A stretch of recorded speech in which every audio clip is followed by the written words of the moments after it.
আমার প্রিয় স্নেহের 2024 সালের নতুন বছরে সপ্তম শ্রেণীর ছাত্রছাত্রী বন্ধুরা, আশা করি তোমরা সবাই ভালো আছো। আজ আমরা যে বিষয়টি নিয়ে আলোচনা করব সপ্তম শ্রেণীর থার্ড সামেটিভ অর্থাৎ ফাইনাল পরীক্ষার স্বাস্থ্য ও শারীরিকার কোশ্চেন পেপার নিয়ে। দেখো সরাসরি স্ক্রিনে তোমরা ফিজিক্যাল এডুকেশন কোশ্চেন পেপারটা দেখতে পাচ্ছ। ফুল মার্কস তোমাদের রয়েছে 15 আর সময় তোমাদের রয়েছে 30 মিনিট। একে থেকে রোজ শূন্যস্থান পূরণ করো, যে কোনো চারটি প্রতিবষ্টি মান 1 করে 1 × 4 = 4। ভূমিকম্পের শক্তি মাপা হয় ড্যাশ স্কেল দিয়ে উত্তরবে রিক্টার। পথ নিরাপত্তা সপ্তাহ পালিত হয় ড্যাশ মাসে উত্তরবে ফেব্রুয়ারি মাসে। ড্যাশ আলোর সংকেত দেখলে গাড়ি এগিয়ে যাবে উত্তরবে সবুজ। ভূমিকম্পের সময় ড্যাশ ব্যবহার করা উচিত নয় উত্তরবে লিপ।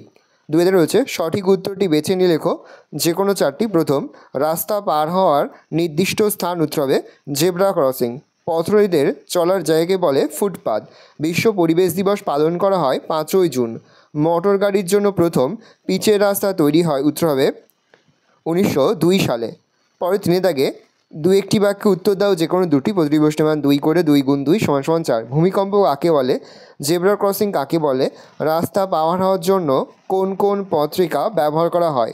চারে রয়েছে একটি প্রশ্ন উত্তর দাও, প্রশ্নের মান 3। বিপর্যয় মোকাবেলা কিটে কী কী রাখতে হবে? সড়ক দুর্ঘটনার কারণগুলি কী কী? ভালো করে দেখে নাও। এই রয়েছে টোটাল তোমাদের থার্ড সামেটিভ অর্থাৎ ফাইনাল পরীক্ষা সপ্তম শ্রেণীর স্বাস্থ্য ও শারীরিকার কোশ্চেন পেপার। ভালো কোশ্চেনটা দেখে নাও। আশা করি ভিডিওটা ভালো লেগেছে। ভিডিওটা ভালো লাগলে ভিডিওকে লাইক করতে ভুলবেন, আর আমার চ্যানেল নতুন হাত লাইক করে সাবস্ক্রাইব প্রেস করে পাশে বেল আইকন প্রেস করে যখন নতুন করে ভিডিও আপলোড করি সবার ফার্স্ট নোটিফিকেশন তোমরা পেয়ে যাও। আর এই ভিডিওটি তোমার বন্ধু বান্ধবী আত্মীয় স্বজন সবার মধ্যে কিন্তু অনেক শেয়ার করে, যেটা বছর সপ্তম শ্রেণীতে পড়ছে।